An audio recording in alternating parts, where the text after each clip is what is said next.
Right then, this is an interesting little case history about one of these things.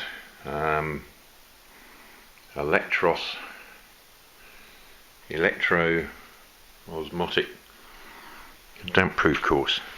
And if we have a look, you can see down here this thing. It's one of these stupid electric wires. There we go. Wire comes through. It's all over the place. And you'll notice that there's marks all over the wall. And very typical, they concentrate salts. They do absolutely nothing apart from concentrate salts. Now then, this is an interesting one because it shows how the damp companies manage to avoid guarantees. Here we've got a company, Dampshield. Make a note of them. Don't ever use them. And here we've got surveyor's visit, findings on rising dampness, and it says here, after consideration of the pattern of moisture and other evidence available, we recommend a new electro osmotic damp proof course to stop rising damp. Okay, fine. At which point the client ended up footing the bill for one of these things. This was in August '93. By January '96 it wasn't working. Well, the client had realised that they'd been conned and it wasn't working. Again, went to Dampshield, who then come back with the most amazing letter which just backs up everything I say about how you get out of these guarantees.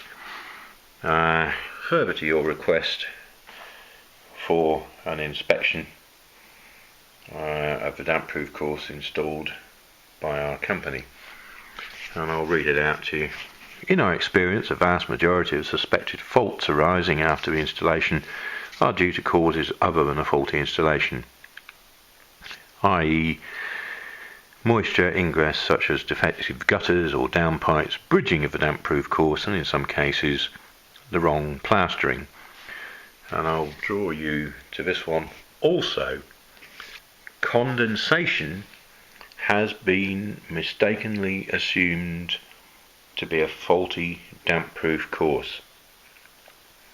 And then, to my amazement, the only proven method of assessing the effectiveness of a damp proof course is to take a sample of brick from within the wall and analyse its moisture content in a carbide meter as per recommendations. In view of the above facts, we're going to charge you 40 quid plus VAT for our surveyor to come and inspect, because we've got to take samples of plaster and brickwork, and this will be refunded if our work is at fault. So here we go. We've got an original quote and a sale of a damp proof course from these people using, you guessed it, one of these to do the survey and diagnose rising damp. They then go and stick this thing in, and then when nothing works they turn around and say, well, sorry love, you've got condensation, it's nothing to do with us. And by the way, if you want to properly assess the moisture content of a wall, you can't use one of these.